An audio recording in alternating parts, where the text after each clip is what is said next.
بڑے افسوس کے ساتھ یہ کہنا چاہتا ہوں کہ آج تیسری دفعہ مسلسل باوجود اس کے کہ ہائی کورٹ اسلام آباد کے چیف جسٹس عامر فاروق صاحب کا ڈائریکٹ آرڈر ہے کہ مجھے اجازت دی جائے، عمران خان صاحب تک رسائی دی جائے، ملنے دیا جائے ان کے کیسز کے دوران بطور وکیل اور بطور ان کے ایک سیاسی کارکن، ایک ایم این اے کے، لیکن آج ایک بار پھر مجھے نہیں ملنے دیا۔ میں اس بات پہ حیران ہوں کہ تمام وکلاء اور تمام لیڈرشپ، میڈیا سب جا سکتے ہیں، لیکن علی محمد پہ کاٹا ہے۔ یہ کاٹا کیوں ہے؟ کیا 11 ستمبر کو جو میں نے قومی اسمبلی میں سپیچ کی تھی کہ قومی اسمبلی سے جو نقاب پوشوں نے ہمارے ایم این ایز کو اغوا کیا، اس پہ میں نے صدائے احتجاج بلند کی، کیا یہ اس کا انعام ہے عمران خان صاحب سے نہ ملنے دینا؟ یا جو پھر 26ویں آئینی ترمیم پہ صدائے احتجاج بلند کی کہ لوگوں کو اٹھوا کے، اغوا کر کے، ان کے بچوں کو اٹھوا کے، غائب کر کے، لالچ دے کے، دوست داندلی سے جو آئینی ترامیم پاس کر رہے ہیں، یہ آئینی ترامیم نہیں ہے، یہ آئینی تقسیم ہے۔ یہ پاکستان کے آئین اور سپریم کورٹ پہ حملہ ہے۔ کیا حق بات کہنے کا یہ انعام ہے کہ سب تو عمران خان سے ملنے جا سکتے ہیں لیکن علی محمد نہیں جا سکتا؟ علی محمد نے ہمیشہ پاکستان کی سلامتی، عمران خان صاحب، پاکستان تحریک انصاف اور ملک کی بقا کی بات کی ہے۔ اگر میں پارلیمنٹ کی ساورنٹی کی بات کرتا ہوں، اگر میں یہ کہتا ہوں کہ لوگوں کو اغوا کر کے نہیں، ان سے ڈائیلاگ کر کے ترامیم پاس کریں، مطمئن کریں، پارلیمنٹیرینز کو اجازت دی جائے کہ وہ اپنی پارلیمنٹ میں اپنی ضمیر کی آواز پہ پارلیمنٹ میں قانون سازی کر سکیں، تو آج ایک بار پھر 11 ستمبر، 28 اکتوبر اور 30 اکتوبر کو یہ ہیٹرک کر لی ہے اڈیالہ جیل کے سپرڈنٹ صاحب نے اور ان کی انتظامیہ نے کہ مجھے نہیں جانے دیا۔ میرا تو سب کو پتا ہے، میں تو آخری بال تک کھیلنے والا کھلاڑی ہوں۔ پلٹنا جھپٹنا، جھپٹ کر پلٹنا، لہو گرم رکھنے کا ہے ایک بہانہ۔ پرندوں کی دنیا کا درویش ہوں میں، کشاہی بناتا نہیں آشیانہ۔ اگر کسی کو نہیں پتا کہ علی محمد کون ہے تو جا کے 9 اپریل کی سپیچ دیکھ لو۔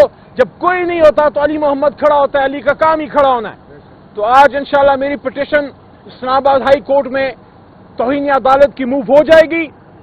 میں چاہوں گا کہ اسلام آباد ہائی کورٹ اور چیف جسٹس صاحب پھر اپنی طاقت بتائیں کہ وہ اپنا حکم امپلیمنٹ کر سکتے ہیں۔ میں تحریک انصاف کے چیئرمین یا تحریک انصاف کے جنرل سیکرٹری کا حکم لے کے نہیں آیا تھا، میں اسلام آباد ہائی کورٹ کے چیف جسٹس کا حکم عدالت سے لے کے آیا تھا۔ یہ زیادتی میرے ساتھ نہیں ہو رہی، یہ توہین اسلام آباد ہائی کورٹ اور چیف جسٹس عامر فاروق صاحب کی ہو رہی ہے۔ آج پٹیشن موو ہوتی ہے اور کل اگر لگ جائے تو عدالت میں پھر چیف جسٹس صاحب کے سامنے اپنا مدعا رکھیں گے کہ یہ آپ کا آرڈر ہے اور یہ اس کی حیثیت ہے کہ اڈیالہ جیل میں بیٹھے سپرڈنٹ صاحب اور ان کا عملہ اور پتہ نہیں کس کے حکم پہ، ان کی شاید ہو سکتا ہے کہ وہ مجبوری ہو، پھر آ کے وہ مجبوری عدالت میں بتا دیں۔ آج کی پروسیڈنگ پہ بات کرتے ہیں۔ بہت خوشی ہوئی آج، میں تو اس وقت نہیں تھا لیکن بتایا گیا کہ بشرا بی بی اندر گئی ہیں اور ان کی سسٹرز بھی، اور بڑے دنوں بعد بشرا بی بی کو اجازت ملی ہے سابق وزیر اعظم اور اپنے شوہر سے ملاقات کی۔ ہم اس بات پہ خوش ہیں۔ بڑی باتیں ہوتی ہیں کہ بشرا بی بی پشاور میں ہیں یا علیمہ آپا کو کیوں چھوڑا گیا؟ اس لیے چھوڑا گیا کہ مزید آئین میں گنجائش نہیں تھی، مزید قانون میں گنجائش نہیں تھی۔ اور میں سب کو یہ کہنا چاہتا ہوں، پورا پاکستان ہمارا ہے، بشرا بی بی کی مرضی ہے، چاہے بنی گالا رہیں، چاہے وہ زمان پارک میں رہیں، چاہے پشاور میں رہیں، جب تک ہمارے پاس خیبر پختونخوا میں سب کو یہ کہنا چاہتا ہوں، پورے پاکستان کو، کہ پختونوں کو، پختونخوا والوں کو پتہ ہے اپنی عزت، اپنی بیٹی اور عمران خان صاحب کی وائف ہم سب کی عزت ہیں، ان کی حفاظت کیسے کی جاتی ہے۔ جب تک وہاں پہ انشاءاللہ امن میں ہوں گی اور جب یہاں پہ آئیں گی پورا پاکستان کی حفاظت کے لیے آئے گا۔ جہاں تک اس بات کا تعلق ہے کہ پاکستان میں آئین اور قانون کی حکمرانی ہو، میں نے کل یہ بات کی تھی اور میں دعوے سے یہ بات کرتا ہوں، اگر پاکستان میں جمہوریت ہوتی، اگر پاکستان میں جمہوریت ہوتی تو آج تحریک انصاف کی حکومت ہوتی۔ 178، 180 نہیں، 175 نہیں، 178، ایک دن یہ فگر اللہ کے حکم سے کلیئر ہوگی آپ کے سامنے. 178 سیٹیں جیتنے کے بعد اگر ایک جماعت حکومت نہیں بنا پائی، اس کا مطلب ہے نہیں بنانے دیا گیا، اس کا مطلب ہے جمہوریت نہیں ہے. اور اگر آئین و قانون کی حکمرانی ہوتی، اگر پاکستان میں آئین و قانون کی حکمرانی ہوتی تو عمران خان جیل میں نہ ہوتے، وہ لوگ جیل میں ہوتے جنہوں نے پاکستان کا یہ کباڑہ کیا ہے. آخری بات، کل پارلیمنٹ ہاؤس کے سامنے مڑ رہا تھا، کچھ موجودہ حکمرانوں کی تصویریں دیکھی، دل میں ویسے ہی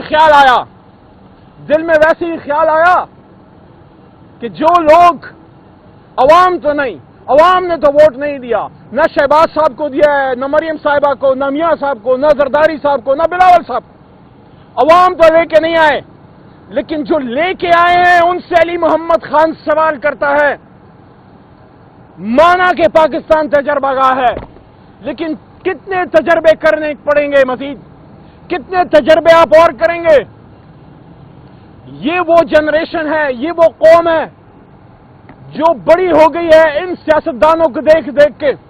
77 سال میں صرف 3.5 سال ہماری حکومت تھی، اور سن 85 کے بعد جب جمہوریت بحال ہوئی ہے، یا میاں صاحب کی حکومت ہے یا بھٹو فیملی کی، 2 دفعہ بے نظیر صاحبہ، 3 دفعہ میاں صاحب، 2 دفعہ ان کے بھائی. تو پاکستان کی تباہی کے اگر کوئی ذمہ دار ہیں ہم تو نہیں، یہ لوگ ہیں. تو یہ کون سی سائنس ہے؟ یہ کون سی سائنس ہے کہ عمران خان کو ہٹا کے ان کو لایا جائے جن کی وجہ سے آج پاکستان کی حالت ہے؟ دنیا میں بھکاری کے طور پہ مشہور ہے. سٹیل مل آپ کی بیٹھ گئی ہے، ریلوے آپ کی بیٹھ گئی ہے، پوسٹ آفس آپ کی بیٹھ گئی ہے، پی آئی اے آپ کی بیٹھ گئی ہے، کوئی ادارہ آپ کا چلنے جوگا نہیں ہے. کسی بچے کو پاکستان میں امید نظر نہیں آتی. اور سب سے جو بڑا نقصان ہے آپ نے جو کر دیا ہے، ان ڈاکوؤں کو اور ان کرپٹ عناصر کو حکومتوں میں لا کے آپ نے نوجوان کی آنکھوں سے امید چھین لی ہے. آج پاکستان کا ہر نوجوان پاکستان سے باہر جانے میں عافیت سمجھتا ہے. پاکستان تو ایک لینڈ آف اپرچونٹی تھا، یہ تو ایک خواب تھا، یہاں تو لوگوں کو ایک بہترین مستقبل ملنا تھا. آپ نے کیا کر دیا؟ عوام نے تو اپنے لیے لیڈر چن لیا، عوام نے تو اپنے لیے جماعت چن لی. عوام کی مرضی پہ حکومت کو کیوں نہیں بننے دیا گیا؟ آپ ان لوگوں کو لے کے آ گئے جن کی وجہ سے پاکستان دنیا میں تباہی کے کنارے پہ پہنچ گیا ہے. اس کے ذمہ دار یہ لوگ کم ہیں اور آپ لوگ ہیں جو آپ لوگ یہ کرتے ہیں. اب بھی وقت ہے. بہت کچھ ہاتھ سے چلا گیا لیکن سب کچھ ابھی نہیں گیا. کوئی رحم کریں اپنے آنے والی نسلوں پہ. اس پاکستان نے آپ کو بہت کچھ دیا ہے، اس کے ساتھ یہ زیادتی نہ کریں کہ اس کو اتنا تباہ برباد کر دیں کہ پھر کوئی ٹیپو سلطان بھی آ کے ٹھیک نہ کر سکے. عمران خان صاحب کو باہر آنے دیں. پاکستان کی عوام کی مرضی سے جو حکومت کو ووٹ پڑا تھا، ہمیں ہمارا مینڈیٹ واپس کیا جائے. اور آج ذمہ داری بنتی ہے چیف جسٹس یحییٰ آفریدی کی. آپ چیف جسٹس آف پاکستان ہیں، آپ کی عدالت میں ہماری 184(3) کی پٹیشن پڑی ہوئی ہے. آپ کے پیشرو قاضی فائد عیسی صاحب نے کہا تھا کہ یہ فیصلہ پتھر پہ لکیر ہے، پاکستان میں الیکشن ہوگا. لیکن کیا آزاد شفاف تھا؟ پوری دنیا کہتی ہے کہ الیکشن پہ بہت بڑا ڈاکہ پڑا ہے.